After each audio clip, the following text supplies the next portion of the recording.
It was September 2008. You turned on the telly after work, One News was on, and there was a word you kept hearing. Crisis. Banks you'd never heard of were collapsing. Lehman Brothers, Bear Stearns. Names that sounded like law firms but were apparently holding the entire global economy together. And now they were gone. You saw footage of people in London queuing outside a bank called Northern Rock, physically lining up on the footpath to pull their money out before it vanished. You saw families in America standing on their front lawns with cardboard boxes because the house wasn't theirs anymore. And you sat there, maybe on the couch, maybe at the kitchen table, and you thought the thing every Kiwi was thinking. Is this going to happen here? Nobody answered you. Not really. The news said, global recession, and you checked your bank balance. Your mates at work said, she'll be right, and you wanted to believe them. Your KiwiSaver balance dropped, and you didn't know if that was normal or terrifying. And then slowly, the panic faded. The banks didn't collapse. Nobody queued outside the ANZ on Queen Street. Life carried on. And that was it. You never got an explanation. You just heard vaguely that New Zealand got through it. You moved on, but you never understood why. Why did banks fall like dominoes in America and Britain but not here? What was different about us? And if we really survived, why did it still hurt? Why did people lose jobs? Why did dairy prices crash? Why did the economy shrink? That's not your fault. This stuff was never explained properly. It was talked about in economics departments and in the beehive, but not in a way that made sense to someone just trying to pay rent and keep the lights on. That changes now. By the end of this video, you'll understand what actually happened in 2008, why New Zealand's banks stayed standing when others fell, and what the crisis really cost us, even though we survived. You'll also see something most people never notice, something about the structure of our banking system that protected us then and charges us now. Everything about how New Zealand got through the GFC comes from two questions. Why didn't our banks collapse when the rest of the world's did? And if we survived, why did it still hurt so much? Those two questions have names. The first is about the banking shield. The second is about the real cost. We're going to answer both. But first, you need to understand where the crisis came from. Before you can understand why New Zealand was protected, you need to see the world that created the danger. Go back to the early 2000s. In America, money was cheap. Interest rates were low. Banks were handing out home loans to people who couldn't afford them, loans called subprime mortgages. And instead of keeping those risky loans on their own books, the banks bundled them into complicated financial products with fancy names like collateralized debt obligations and mortgage-backed securities, and sold them to investors all over the world. The whole thing worked as long as house prices kept going up. And for a while they did. Then they stopped. American house prices fell. People couldn't repay their mortgages. The bundles of loans that banks had sold as safe investments turned out to be worthless. And because those bundles had been sold everywhere, the damage wasn't contained. It spread. Banks in Britain held American toxic debt. Banks in Europe held it.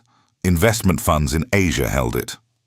The financial system was connected in ways that nobody fully understood until it started breaking. Lehman Brothers filed for bankruptcy in September 2008, and the shockwave hit every economy on the planet.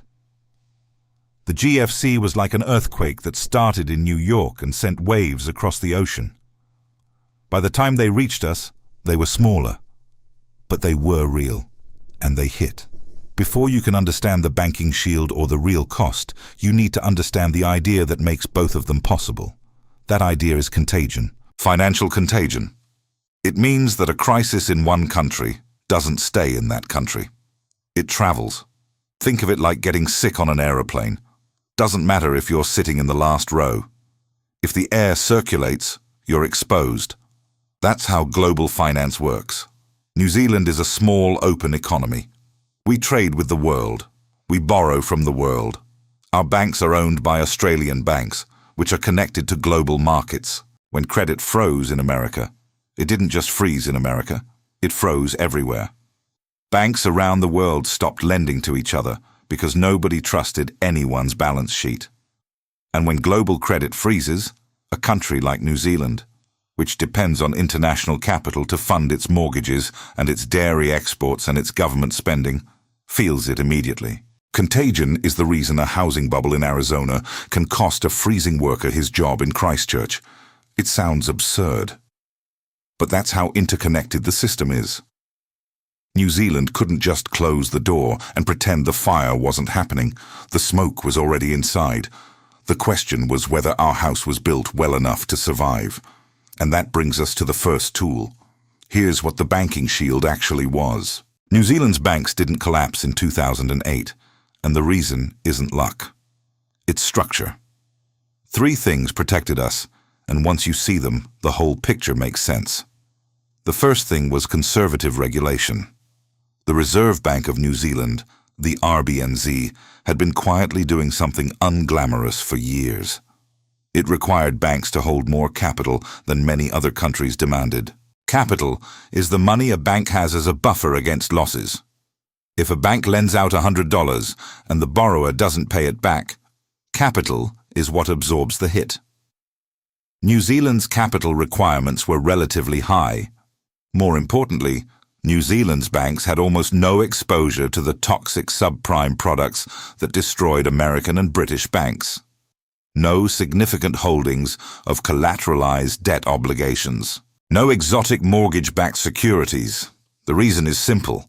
New Zealand banks were, by global standards, boring. They took deposits from Kiwis. They lent money to Kiwis for houses and businesses. They made their profit on the spread, the difference between what they paid for deposits and what they charged for loans.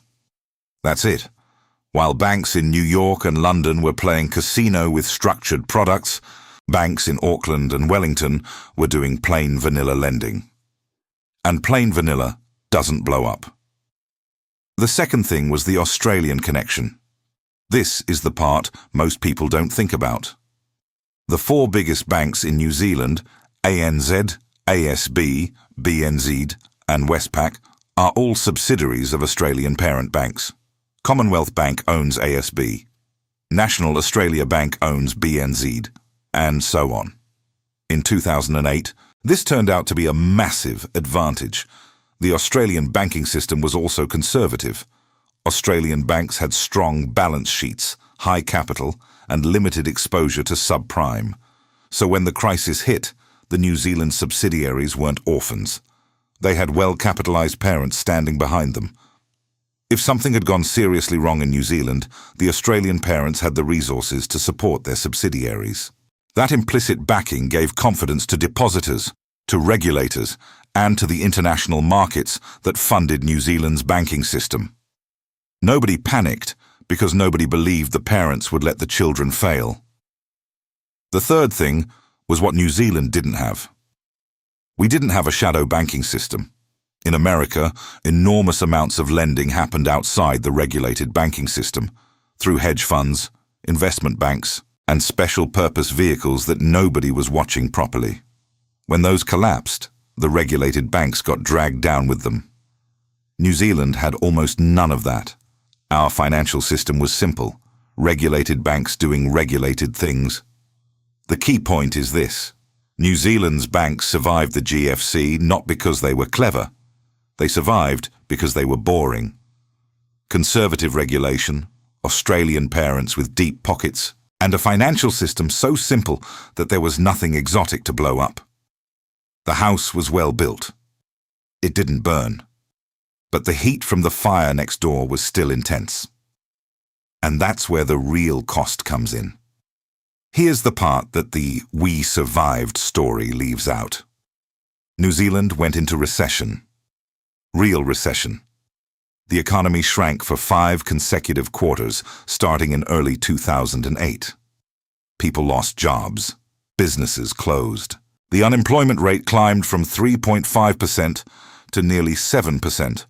And for a country of 4 million people at the time, That meant tens of thousands of families suddenly facing a reality they hadn't planned for. The first thing that hit was dairy, New Zealand's biggest export industry. Fonterra, the dairy cooperative that processes most of the country's milk, saw its payout to farmers collapse. In the 2007 to 2008 season, the payout was over $7 per kilogram of milk solids. By 2008 to 2009, it had crashed to around $5. For dairy farmers carrying debt, that was devastating. And because dairy is the backbone of so many regional economies in New Zealand, the pain spread far beyond the farm gate. Towns that depended on dairy spending, the mechanics, the retailers, the cafes, felt it immediately. The second thing was what the Reserve Bank had to do to keep the economy alive. Before the crisis, the OCR, the official cash rate, was sitting at 8.25%. That's the rate the RBNZ uses to influence every other interest rate in the economy. By mid-2009, the RBNZ had slashed it to 2.5%. That's the most aggressive series of cuts in New Zealand's history. The OCR cut was like a paramedic injecting painkillers. It worked. Mortgage rates fell, which gave relief to hundreds of thousands of Kiwis with home loans. Monthly repayments dropped. People had more cash to spend. The housing market didn't collapse the way it did in America. But painkillers have side effects. Anyone relying on savings, term deposits, retirement income from interest, saw their returns evaporate almost overnight. A term deposit that was paying 7 or 8% suddenly paid 2 or 3. For retirees living on interest income, the OCR cuts that saved mortgage holders were the same cuts that hollowed out their income. One policy, two opposite effects. Depending on which side of the equation you sat on, the RBNZ either rescued you or quietly made your life harder. The third thing was the government's response. The Labour government under Helen Clark, and then the National government under John Key, after the November 2008 election, both recognised that the economy needed support. New Zealand entered the crisis with relatively low government debt compared to most developed countries. That meant the government had room to spend without triggering a debt crisis. Infrastructure projects, tax adjustments, support for businesses. The fiscal position acted as a buffer, the same way bank capital acted as a buffer for the banks. But even with government support, the recovery was slow. It took years. And then, just as things were stabilizing, the Canterbury earthquakes hit in 2010 and 2011, which created their own economic shock and, paradoxically, their own stimulus through the massive rebuild. The key point is this. New Zealand survived the GFC in the sense that the banking system didn't collapse. But surviving and thriving are different things. The recession was real, the job losses were real, the dairy crash was real, the OCR cuts helped mortgage holders but hurt savers. The government spent money it later had to manage. We got through it is true. It didn't affect us is a myth. Here's the part most people never see. You've now got two pieces. The banking shield, the structure that stopped our banks from collapsing. And the real cost, the recession, the job losses, the dairy crash, the OCR roller coaster. They look like two different stories, one about resilience, one about pain. But they're the same story. The banking system that protected New Zealand in 2008 is the same banking system you live with every day. 4 big banks, all owned by Australian parents, dominating the market. Conservative, stable, safe, but also expensive. Limited competition. Wide spreads on your mortgage. Profits that flow across the Tasman to shareholders in Sydney. Higher fees than you'd pay in a more competitive market. The shield that saved New Zealand in the crisis is the same structure that charges you more for your home loan, gives you less on your savings, and sends billions in dividends to Australia every year. Think of it like this. You live in a house built from reinforced concrete. When the storm came, the house held. You were safe. But reinforced concrete is heavy. It's expensive. it's hard to renovate. And you're paying the cost of that weight every single day in ways you don't always notice. The strength and the burden are the same material. New Zealand didn't survive the GFC despite being small, isolated, and conservative. It survived because it's small, isolated, and conservative. And those exact same qualities, the boring banks, the Australian ownership, the lack of financial complexity, are the ones that make banking in New Zealand more expensive and less competitive than in bigger markets. Stability and cost are two sides of the same coin. Once you see that, you can't unsee it. Now that you see the full picture, let me show you the 3 things most people get wrong about the GFC and New Zealand. The first mistake is believing that New Zealand dodged the crisis. We didn't dodge anything. We had a real recession. Real people lost real jobs. Dairy farmers watched their income halve. The economy shrank for over a year. What we dodged was a banking collapse. That's a crucial distinction. The financial system held. The economy still took a beating. The second mistake is thinking that New Zealand's banks survived on their own merit, as if being a Kiwi bank made them inherently safe. The Big Four survived in large part because their Australian parents were well capitalised and because the Australian system was also conservative. If the Australian banks had been in trouble, the story could have been very different for New Zealand. Our stability was partially borrowed stability. The third mistake is assuming it can't happen again. The government knows it can. That's exactly why, in 2024, New Zealand introduced the Deposit Compensation Scheme, which guarantees up to $100,000 per depositor per institution.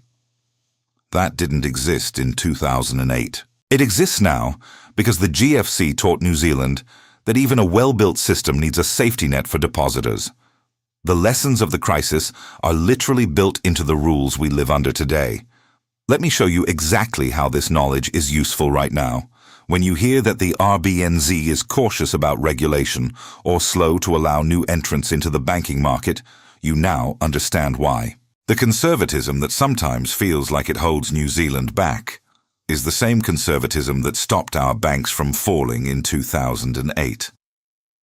You can disagree with the trade-off, but at least you understand it. When you look at your KiwiSaver balance and remember that it dropped during a crisis, whether in 2008 or during COVID in 2020, you now know that the drop is temporary, but the panic is what costs you. Kiwis who switched from growth to conservative in 2008 locked in their losses. Those who stayed put recovered everything and more. The lesson isn't don't worry. The lesson is don't react. When you hear someone say, the banks are ripping us off with their spreads, you can now see the full picture. Yes, the spreads are wide. Yes, profits go to Australia. But the same conservative Australian-backed structure is what kept your deposits safe when the world was on fire. That doesn't mean you shouldn't push for better deals on your mortgage. You absolutely should. But you should do it understanding the system you're operating in, not just resenting it. And when you hear about the deposit compensation scheme and wonder why it only covers $100,000, you now know the history. Before 2024, there was no guarantee at all. The scheme exists because of what the GFC taught us about what happens when trust in banks disappears. Here's what you now know. In 2008, the global financial system nearly collapsed because American banks made reckless bets with money they didn't have, and the damage spread to every connected economy on the planet. New Zealand's banks didn't fall because they were conservative, simple, and backed by well-capitalized Australian parents. But surviving didn't mean escaping. The recession was real. The dairy crash was real. The OCR was cut in half to keep the economy breathing, and that cut helped some Kiwis, while quietly hurting others. The 3 most practically useful ideas are these. First, New Zealand's financial stability comes from conservative regulation and a simple banking structure. That protection is real, and it has value. Second, Surviving a crisis and being unaffected by it are completely different things. The GFC cost New Zealand jobs, income, and years of slower growth. Don't let anyone tell you we were untouched. Third, and this is the one worth remembering, the system that shields you and the system that costs you are the same system. Stability and expense are not two separate features of New Zealand banking. They are the same feature, seen from two different angles. In 2008, you sat on the couch, watched the world catching fire, and wondered if it was coming here. Now you know. It did come here. Just not the way you expected. The banks held. The economy didn't. And the structure that saved us is the same one you're paying for every time you make a mortgage repayment. That's not a reason to be angry. It's a reason to understand. This is general education, not personalized financial advice. If you need advice for your situation, talk to a licensed financial advisor.